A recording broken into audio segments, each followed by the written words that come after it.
Guys আমার বান্ধবী parcel order করেছে, ওর সাথে একটা স্ক্যাম হয়ে গেছে, আমরা দেখবো। সত্যি ওর সাথে একটা স্ক্যাম হয়ে গেল। ও ফেসবুকে রিল দেখছিল আর তখনই ওর সামনে এটা আসে। সেম এই 3টে চুড়িদার ওখানে 500 টাকায় দেখায়। ও তো খুশিতে মর্ত হয়ে অর্ডার দিয়ে দেয়।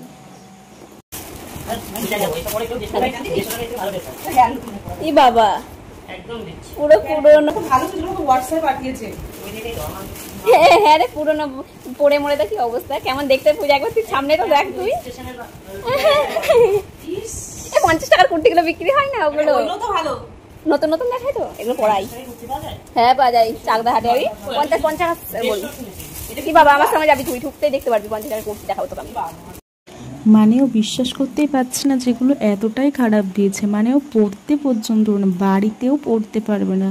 মানে ছেঁড়া নোংরা, কারোর ইউজ করা তো, মানে কারোর পা মোছা হয়তো পাঠিয়েছে ব্যাক করে, এমন একটা ড্রেস দিয়েছে।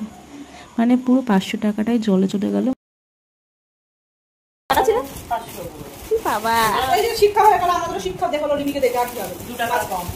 আমি কোনদিন ওই ফেসবুক ইউটিউব ইনস্টাগ্রাম থেকে দিই না বাবা।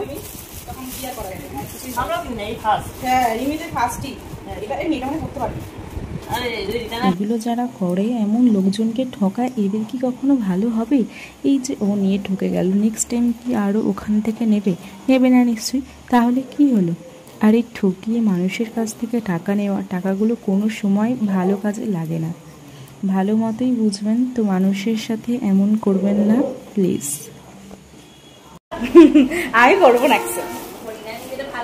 তোমরা কেউ এমন ভুল কোনোদিনও করো না ফেসবুক থেকে দেখে।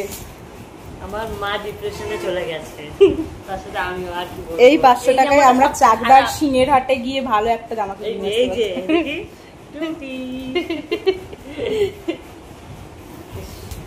তো বাই গাইস।